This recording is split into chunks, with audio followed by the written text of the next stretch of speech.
bienvenue pour cette nouvelle analyse. Aujourd'hui, on plonge dans un papier absolument fascinant publié en 2026 dans la très prestigieuse revue Nature Reviews Psychology. Et franchement, ça bouscule pas mal d'idées reçues.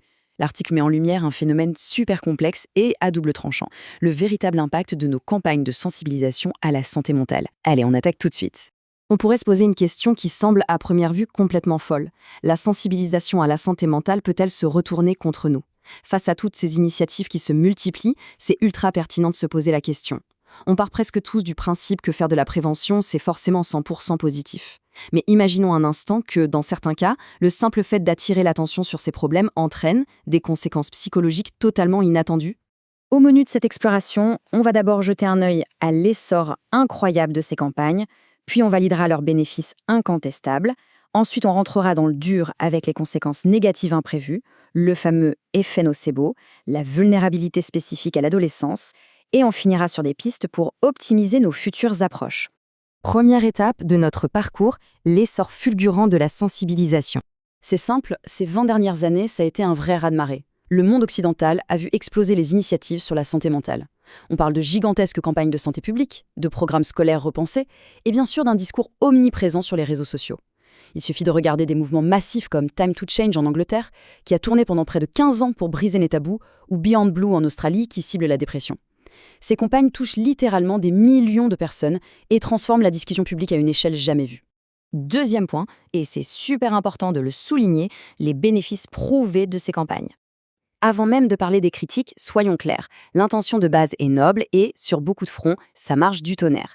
Les études de cohorte montrent noir sur blanc que la sensibilisation réduit la stigmatisation et améliore la compréhension du grand public. Pour donner un exemple concret, après la campagne annuelle Bell Let's Talk au Canada en 2012, les chercheurs ont enregistré un pic immédiat des consultations psychiatriques et des visites chez le médecin dans les 2 mois qui ont suivi.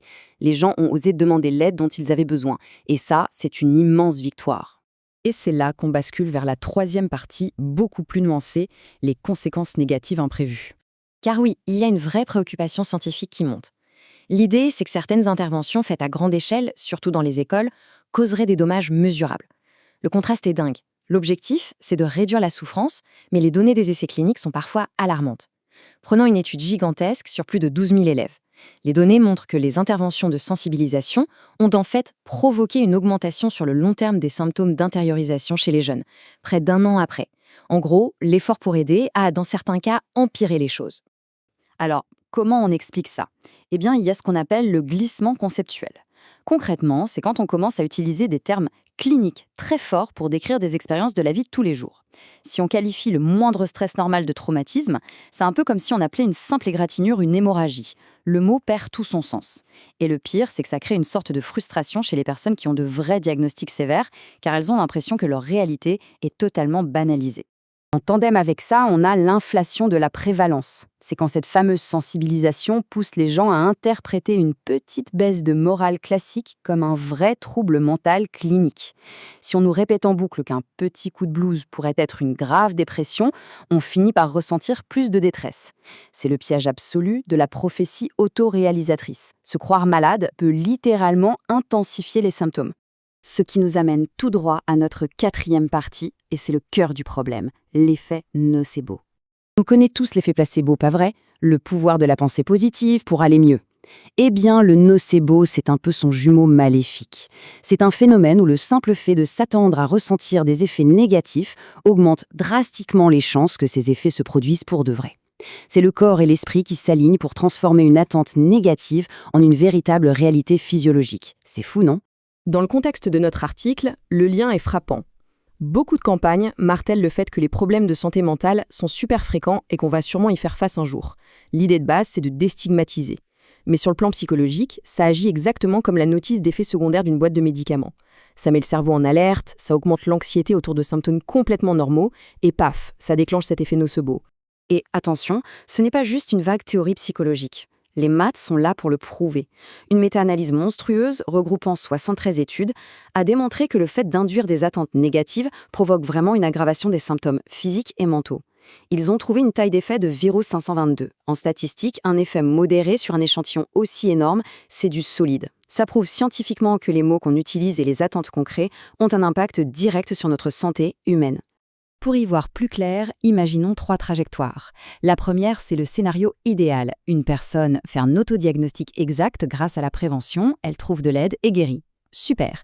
Le deuxième scénario, l'autodiagnostic est bon, mais impossible de trouver un professionnel disponible, la personne reste alors bloquée dans l'incertitude. Et puis il y a le troisième scénario, le plus critique, une personne assimile son stress quotidien normal à un trouble grave, résultat, son angoisse explose et la situation se dégrade.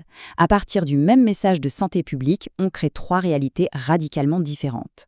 Cinquième point essentiel, pourquoi la période de l'adolescence est-elle particulièrement vulnérable à tout ça? C'est vrai, pourquoi les jeunes plongent-ils plus facilement là-dedans? Il y a 3 grands facteurs liés à leur développement. D'abord, c'est l'âge où l'on se cherche, et sur Internet, ça peut vite dériver vers l'adoption d'un véritable personnage souffrant pour exister socialement. Ensuite, les montagnes russes émotionnelles classiques de l'adolescence sont très vite étiquetées à tort comme des pathologies cliniques. Enfin, la contagion sociale joue à plein régime. Une étude sur plus de 700 000 jeunes a montré que le fait d'avoir un camarade diagnostiqué avec un trouble mental en classe de 3e augmentait le risque pour les autres élèves d'être eux-mêmes diagnostiqués plus tard. L'effet de groupe est juste phénoménal. On arrive à notre dernière partie. Comment tirer parti de toutes ces informations pour optimiser les futures campagnes? La bonne nouvelle, c'est qu'on peut agir. Une des pistes les plus prometteuses, c'est d'éduquer les gens directement sur cet effet nocebo. Lors d'une expérience autour du TDAH, les chercheurs ont d'abord expliqué aux participants comment l'effet nocebo fonctionnait, c'est-à-dire comment s'attendre à avoir des symptômes pouvait tromper le cerveau. Résultat des courses, le taux de faux autodiagnostics a été divisé par 2 pendant l'atelier. Ajuster nos messages pour y intégrer cette petite nuance, c'est une solution concrète et super efficace. Ce qui nous laisse avec une question cruciale pour conclure. Comment notre société peut-elle continuer à offrir ce soutien en santé mentale qui est absolument vital, sans planter par erreur les graines de la détresse psychologique? C'est tout le paradoxe de ce papier. Il ne faut surtout pas arrêter d'en parler, loin de là, mais il faut le faire avec une précision d'orfèvre, en comprenant vraiment la complexité de notre esprit. Voilà de quoi méditer. Merci d'avoir suivi cette analyse et n'oublions jamais de garder notre esprit critique bien aiguisé.